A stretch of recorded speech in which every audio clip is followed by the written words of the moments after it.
حضرت ابراہیم نے جب دین کے لیے نکلے تو جد و جہد کی، گھر کے اندر بھی گھر کے باہر بھی۔ آپ کے والد کا نام طارق ہے، وہ توحید پرست تھے، ایماندار تھے، پرہیزگار تھے۔ آپ کے چچا کا نام آزر ہے، وہ بت پرست تھے، بت بیچا کرتے تھے۔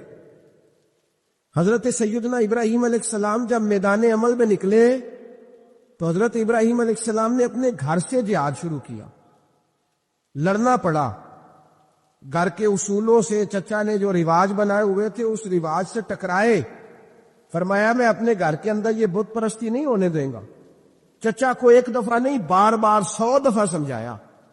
آپ کا چچا بت بنا کے بیچا کرتا تھا۔ حضرت ابراہیم علیہ السلام تھوڑے بڑے ہوئے تو کہنے لگا کہ چلو میرے ساتھ، تم بھی بت بیچنے ہیں، ہمارا کاروبار ہے۔ حضرت ابراہیم ساتھ نکلے تو بت پکڑا ہے، گندے پانی کے اندر اس بت کو ڈبوتے ہیں، کہتے ہیں کسی نے خریدنا ہے تو خرید لو، نہ یہ نفع دے سکتا ہے نہ نقصان دے سکتا ہے، جو اپنا آپ نہیں بچا سکتا تمہیں کیا بچائے گا، خریدنا ہے تو خرید لو۔ چچا کہنے لگا تو کاروبار چمکا رہا ہے کہ تباہ کر رہا ہے۔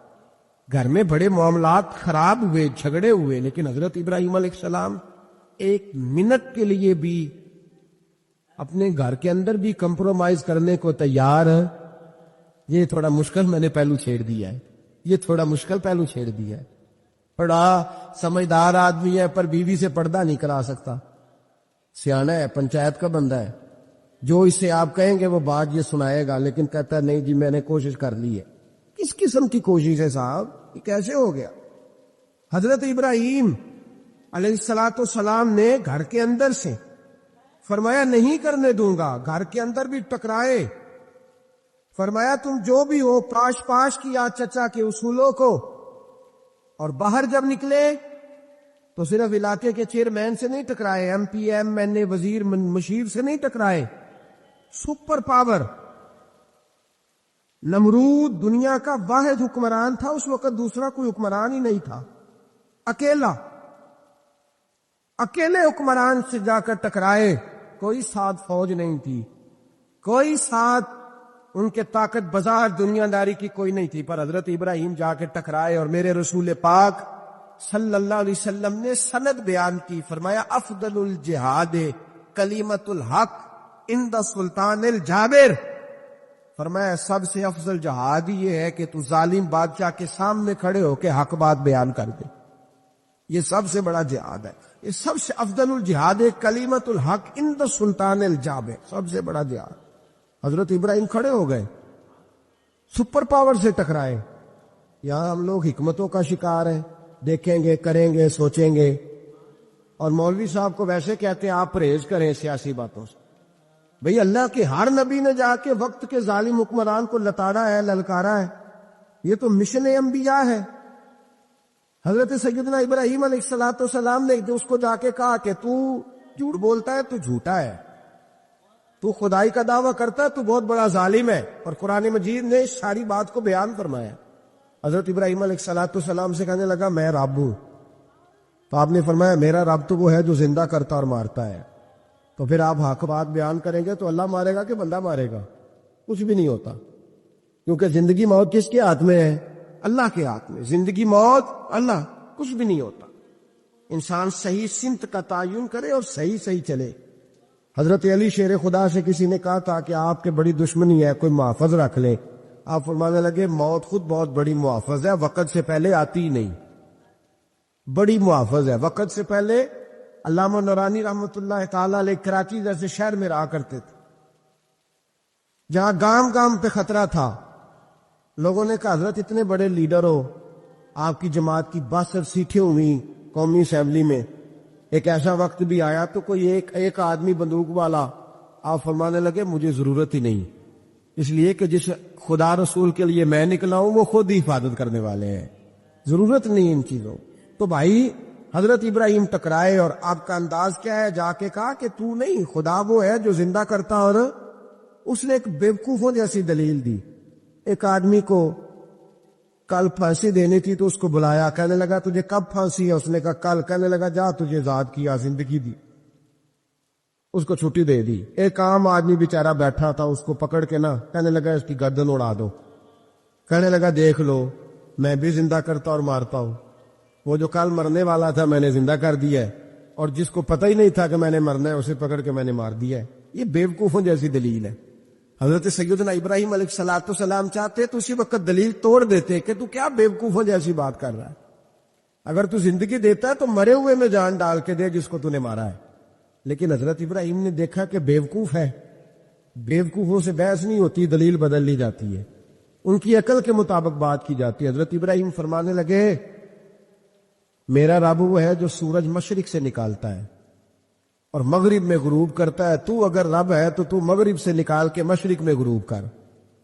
فبہت الذی کفر، کافر لاجواب ہو گیا، اس کے پاس اس چیز کا کوئی جواب نہیں تھا۔ علامہ اسماعیل حقی نے خوبصورت فقرہ لکھا ہے، خوبصورت جان ڈال دی ایک جملہ کہہ کے۔ حضرت سیدنا علامہ اسماعیل حقی رحمت اللہ علیہ فرمانے لگے چونکہ نمرود بیوقوفوں جیسی باتیں کر رہا تھا، اگر وہ یہ کہہ دیتا نا کہ میں سورج کو نکالتا ہوں مشرق سے، میں غروب کرتا ہوں معاذ اللہ مغرب میں نکالتا ہوں، تو آپ اپنے رب سے کہیے کہ وہ مغرب سے نکال کے مشرق میں غروب کرے۔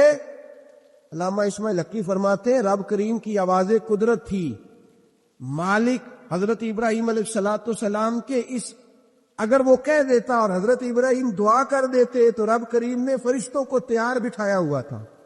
فرمایا اگر یہ کہہ دے میرے خلیل سے کہ سورج مغرب سے نکال کے مشرق میں غروب کرنا ہے تو تیار رہنا، جس طرح خلیل کہیں گے ویسے ہی کر دیں گے۔ واتخذ اللہ ابراہیم خلیلا، ابراہیم ہمارا دوست جو ہوا، جیسے کہے گا ویسے کر دیں گے۔ حضرت سیدنا ابراہیم علیہ السلام کی باتوں کا جب جواب نہ دے سکا، دلیل نہیں بندہ دیتا، پھر لڑائی کرتا ہے، پھر جھوٹے موٹے اعتراض کرتا ہے۔ دلیل ختم ہوتی ہے تو لوگ ذاتیات پہ اترتے ہیں، کہتے ہیں یہ کھانستا صحیح نہیں، دیکھتا صحیح نہیں، دلیل ختم۔ اب ذاتیات پہ اترے، کہنے لگے مجھے پتہ چلا ہے کہ یہ فلانی جگہ گیا تھا تو وہاں جا کے اس نے اس طرح کیا۔ پھر لوگ ذاتیات پہ اترتے ہیں، جب دلیل کا جواب دلیل سے نہیں دے پاتے پھر ذاتیات پر اتر کر حملے کرتے ہیں۔ حضرت ابراہیم کے دلائل کا جواب نمرود نہ دے سکا تو کہنے لگا کہ اس کو آگ میں ڈال دو۔ قوم گئی ہوئی تھی ساری، آپ نے بات سنی ہوئی ہے، میں نے صرف اشارہ دینا ہے، میلے پہ تو حضرت سیدنا ابراہیم علیہ السلام نے سارے بت توڑ دیے، کلاڑا بڑے بت کی گردن پہ رکھا، واپس آئے کہنے لگے بت کس نے توڑے ہیں؟ تو فرمایا اس سے پوچھو جس کی گردن پہ کلاڑا ہے۔ کہنے لگے یہ تو بول ہی نہیں سکتا، تو فرمانے لگے بڑے بیوقوف ہو جو بولتا ہی نہیں، سنتا ہی نہیں، اپنا آپ نہیں بچا سکتا، اس کی پوجا کرتے ہو؟ کہنے لگے پکڑو دلیلیں ختم ہو گئی، اس کو آگ میں ڈالو۔ بہت بڑی حویلی 45 فٹ مربع پہ مشتمل ایک حویلی بنائی گئی اور 45 فٹ اونچی۔ مختلف روایات، علامہ اسماعیل حقی کہتے ہیں کہ 3 مہینے تک نمرود نے کہا کہ اس کے اندر لکڑیاں ڈالو۔ لوگ پوچھنے لگے کتنی دنیا جلانی ہے؟ کہنے لگا بندہ تو ایک جلانا ہے، پر بندہ بڑا تگڑا ہے، ایک بندہ۔ 3 مہینے لکڑیاں ڈالی گئیں، اور لوگوں کی جو تہمات ہوتی ہیں نا وہ بڑی عجیب ہوتی ہے۔ تہمات میں نے بڑی تفصیل سے رمضان المبارک میں گفتگو کی تھی، بدشگونی تہمات لوگ لیتے ہیں، اس وقت بھی لوگ تہمات کا شکار ہو گئے، عقیدہ بگڑ جاتا ہے تو وہ عجیب و غریب باتیں کرنے لگتا ہے، تہمات کا شکار ہو گئے۔ بیبیاں نظر مانتی، میں بیمار ہوں اگر صحیح ہو گئی تو اتنے من لکڑی دوں گی حضرت ابراہیم کی آگ جلانے کے لیے۔ ایک عورت لے کے جا رہی ہے لکڑیاں، ایک نیک دل آدمی نے اسے پوچھا کہاں جا رہی ہو؟ کہنے لگی میں نے منت مانی تھی تو حضرت ابراہیم علیہ السلام کو معاذ اللہ جلانے کے لیے لکڑیاں لے کے جا رہی ہوں۔ تو وہ رب کریم کے بندے کہنے لگے تو ڈھونڈتی رہے گی، تجھے وہ جگہ ملے گی نہیں۔ وہ بی بی کئی مہینے گھومتی رہی، جگہ ہی نہیں ملی جہاں لکڑیاں ڈالنی، ماری گئی۔ تہمات کا شکار ہوئے بہت سارے لوگ، تہمات کا۔ بھائی تہمات دین کے اندر منع ہے، تہمات دین میں کوئی نظر ماننا، کوئی کسی بزرگ کے مزار پہ جا کے سالے ثواب کے لیے کوئی چیز ماننا، یہ تو درست ہوا، لیکن غیر شرعی نظریں مان لینا کہ میں آ کے گرد چکر لگاؤں گا، میں جناب وہاں جا کے یہ والا تماشا کروں گا، میں دھاگا باندھوں گا، میں رسا کاٹوں گا، میں وہاں گندے او سے پانی پیوں گا، ان کی شریعت اجازت؟ یہ تہمات ہیں، بدشگونی ہے، دین میں ان کی کوئی گنجائش؟ آپ نظر ماننے سے پہلے بھی کسی عالم سے رابطہ کریں کہ میں منت مانگنے لگاؤں تو کیسے ماننی چاہیے کا طریقہ پوچھیں. ایسے ہی غلط چیز کی منت تھوڑی مان لی جائے گی. 12 لامدام برسر مطلب حضرت ابراہیم کے لیے آگ جلائی گئی. 45 فٹ اونچی آگ ہے, پرندہ بھی اوپر سے گزرتا ہے تو نیچے گر جاتا ہے جل کے. اتنے دن لگا کے آگ جلائی گئی. اب حضرت ابراہیم کو جلایا جانے لگا ہے. یہاں تو موجیں ہے نا, جو کسی ادارے کا سربراہ ہے اس کے لیے موج ہے, کسی جگہ آفیسر بن گیا تو موج ہے, پیر صاحب کے لیے موج ہے, علامہ صاحب کے لیے موج ہے, خطیب صاحب کے لیے موج ہے. جلنا کس کو پڑتا ہے؟ وہ حال ہی کوئی نہیں رہا الا ماشاء اللہ. وہ لوگ گزر گئے جو تکلیفیں سہ کے کام کرتے تھے, گزر گیا زمانہ. حضرت سیدنا ابراہیم علیہ السلام کو جلایا جانے لگا ہے تو اب اتنی بڑی آگ ہے تو ڈالے کیسے؟ شیطان نے تجویز دی کہ منجنیق بناؤ. منجنیق, بڑے بڑے بانس باندھ کے ان کے نیچے رسا باندھو. وہ جس طرح جھولنے کے لیے جھولا بنایا جاتا ہے, اس طرح ایک منجنیق پرانے زمانے میں اس میں پتھر رکھ کے پھینکے جاتے تھے دشمنوں پہ. وہ منجنیق بنائی گئی کہ دور سے حضرت ابراہیم کو پھینکیں گے. ہاتھ حضرت ابراہیم کے باندھ دیے, پاؤں مبارک باندھ دیے. پوری زمین پہ ایک نام لینے والا خدا تھا, اور اس کو آج رسیوں میں جکڑا ہوا ہے. جب پھینکا جانے لگا نا آگ میں, حوریں رونے لگی, فرشتے تڑپنے لگے, اے اللہ یہ کیا ہونے لگا ہے؟ ایک تیرا خلیل اور وہ بھی آگ میں. فرمایا جاؤ جا کے اس سے کہو اگر تمہاری مدد لیتا ہے تو اسے بچاؤ. ہوا کا فرشتہ آیا, کہا ابراہیم اگر تو کہے.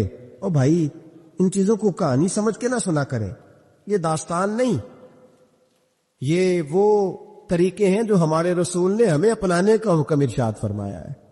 جو عقیدے, یہ وہ نظریات ہیں جو ہمیں اوڑھنے کو کہا گیا.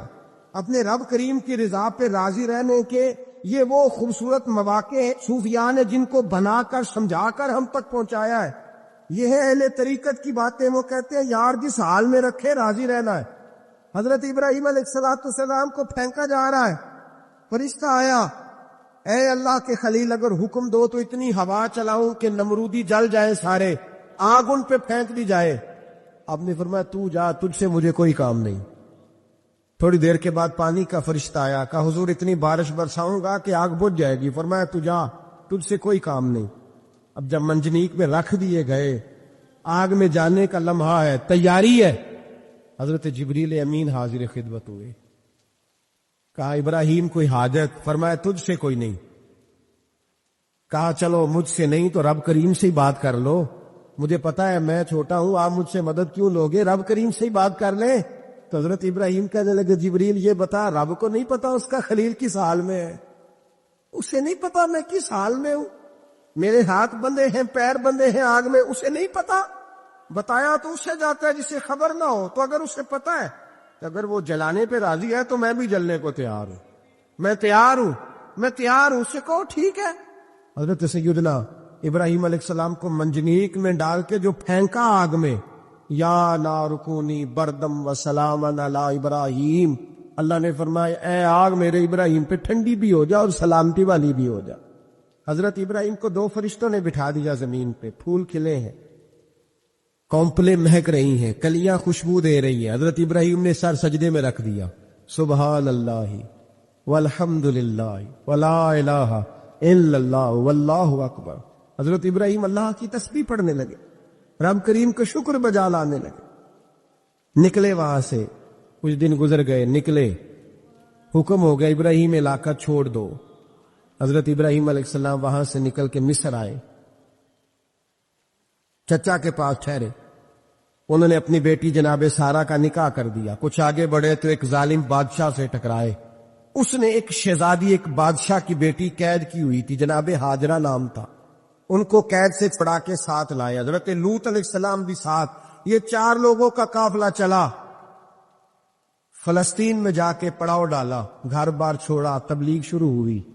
حضرت ابراہیم کے گھر میں 2 خواتین ہیں, ایک آپ کی بیوی ہیں, ایک حضرت ہاجرہ ہے. اولاد کوئی نہیں. بڑا میوہ ہے میٹھا. گھر وہی آباد ہوتا ہے جس میں بچے روتے ہیں, گھر ہوتا ہی وہ ہے جس میں بچوں کی چنچناہٹ ہوتی ہے, بھن بناہٹ ہوتی ہے. حضرت ابراہیم نے ایک بچہ روتے ہوئے دیکھا تو آنکھوں میں آنسو آئے, کہنے لگے ربی حب لی من الصالحین, یا اللہ مجھے بھی نیک اولاد عطا کر دے. حضرت